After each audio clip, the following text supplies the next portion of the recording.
基道堂弟兄姊妹平安。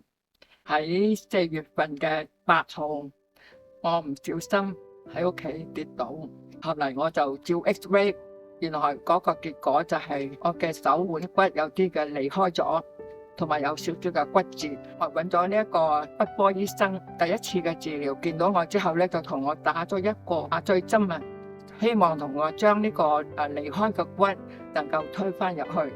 呢個療程非常嘅痛苦，但係佢話俾我聽，因為你年紀大啦，可能嗰個效果唔一定好理想，咁同埋你年紀大，可能個康復嘅情況都唔一定好夠恢復翻原狀。後嚟佢就同我用一啲嘅石膏啦、繃帶咁保護住，叫我2個禮拜後翻去再復診。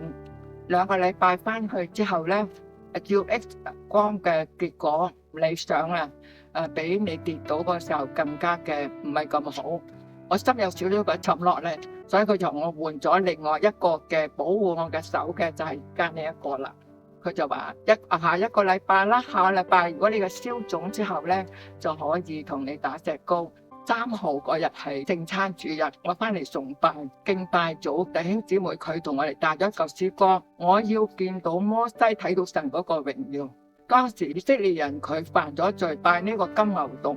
神就發嬲，佢話我唔帶佢哋進入迦南地啦。摩西你自己同佢哋去啦。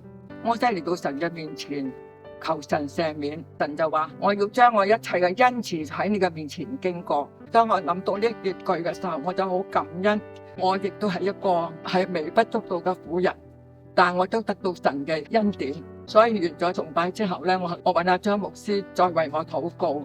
我出咗嚟之後，亦都有幾位弟兄姊妹圍住我為我禱告。當我翻到去復診嘅時候，醫生從我重新再一次照 X 光，佢話俾我聽，你嘅骨已經有好轉啦，比較理想。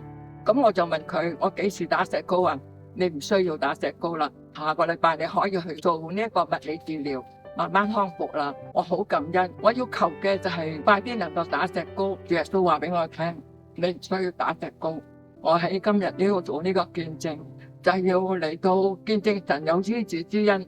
如果有弟兄姊妹身體有軟弱嘅、有疾病、有困難嘅，我哋都唔需要氣餒，因為我哋嘅神係憐憫嘅神，我哋嘅主係醫治嘅主，我哋嘅所想所求，佢會加倍嚟到去祝福我哋。只要恒心仰望我哋嘅主，主就俾我哋嘅祝福。將一切榮耀頌讚歸俾我哋嗰個主耶穌，因為佢係愛我哋嘅，佢俾我哋嘅恩典係出乎我哋所想所求。感謝我哋嘅主耶穌，將榮耀頌讚歸俾佢。多謝弟兄姊妹，阿門。